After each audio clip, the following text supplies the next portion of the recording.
this is one of those questions you should be asking, but you don't know you should be asking. It is, what is money day? So, money day is the term for the final day of every session. And I, long time ago, named it Money Day because as exhibition happens on Thursday and the final day of session is on Friday, a lot of families would feel like, oh, vacation's already started. We're going to leave town Thursday night. We're not going to be at school on Friday. And I just was like, whoa, you have to know, parents, that Friday is the most important, most valuable day of the entire session, that final Friday. And so that is why it was termed Money Day. So parents would at least get the inkling that there's not just watching movies, and I don't know, doing cleanup. Those things may happen, but the important part of Money Day is it's a deep, reflective day that is like major debrief. So if the term debrief doesn't like ring a bell with you, go watch the video about debriefs because there's one that kind of explains it in a little more granular detail. This debrief is Money Day, and several things happen in most studios on Money Day. One is a debrief of exhibition. So exhibition was just the day before. The learners should have gotten feedback from their guests about how they executed, if things were clear, how professional they appeared and acted, any number of feedback about exhibition. So they'll debrief exhibition, come up with what they want to do differently next time, what they thought went well, what they would like to change and do differently. And so there's exhibition debrief. Again, learning from reflection. You have a learning experience, you look back and then assimilate the lessons from that learning experience. So exhibition. And then they take a more sort of session-long approach of their studio. How was our culture? How did we do with our studio maintenance? How are we doing with anything that they want to talk about? And there's also this really sacred opportunity to share really vulnerably. It's called Leave It on the Field. And Leave It on the Field circles happen on Money Day. They are what takes the culture and helps the heroes look at it like looking at it in a glass ball. What are those called? I don't know. You could see the world like a snow globe. That isn't what I was thinking. I was thinking of the magic lady globe, but like a snow globe. They kind of like look at their culture, look at the session, and hopefully look at themselves and how they showed up for themselves and for their studio. And it's an opportunity for them to own mistakes. And a lot of times they're interpersonal mistakes. So it's a really personal, powerful circle that helps the next session, their culture, to rise and helps to clear the air from misdeeds or conflicts that weren't fully resolved. So you can actually say to someone else, I want to leave this on the field. I've been feeling frustrated and offended by this thing happening, and I don't want to carry this with me. So the whole studio's there, everyone's there. There's some really strong rules of engagement held by a guide to keep those circles productive, meaning that it's safe for people to share how they really feel.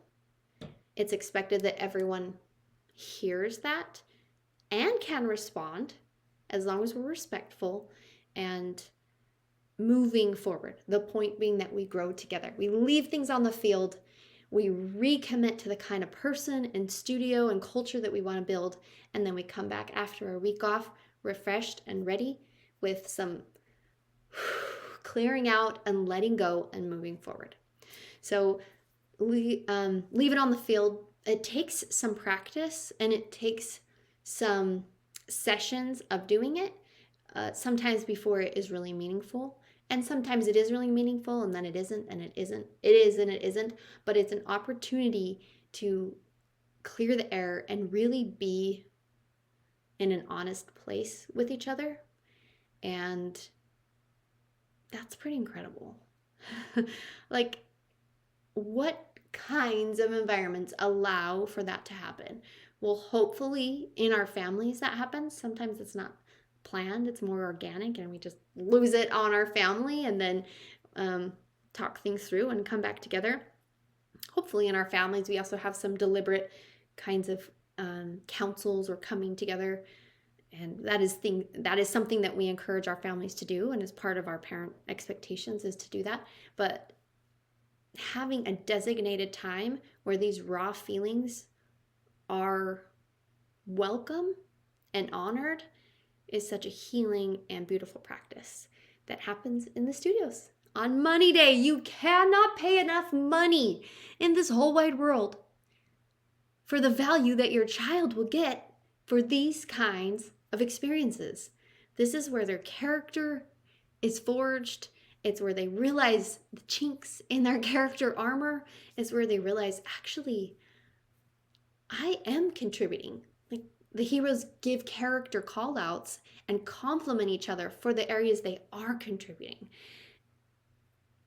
It is a really formative way of building a culture and relating to other people.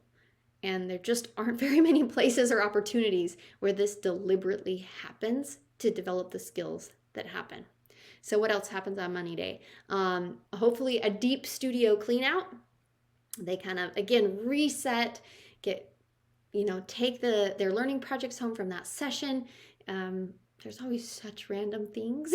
Hopefully they'll take their hundreds of coats and jackets and shoes and smelly socks home as they do a deeper clean of the studio. They do team building and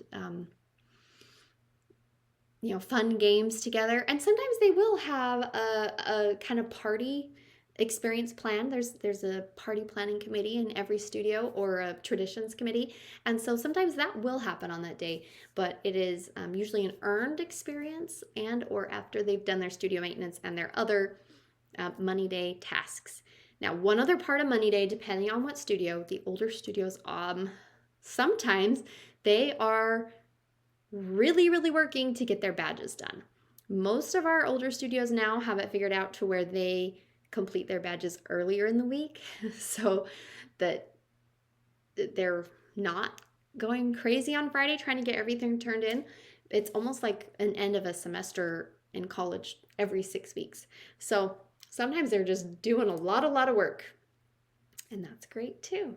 But as they plan exhibition that week, that takes away some of their normal work time. So another benefit is they really have to kind of plan what they're going to do and when they're going to have their work done. So that brings a whole nother dynamic into it of them being present instead of focused on their work, but also making sure that they get their work done. So real life scenarios, if you have a real deadline and you have real work to do and you have people having needs from you and you had a meeting the day before you were in charge of exhibition and it spent all day planning exhibition and so didn't do this and you forgot to do this.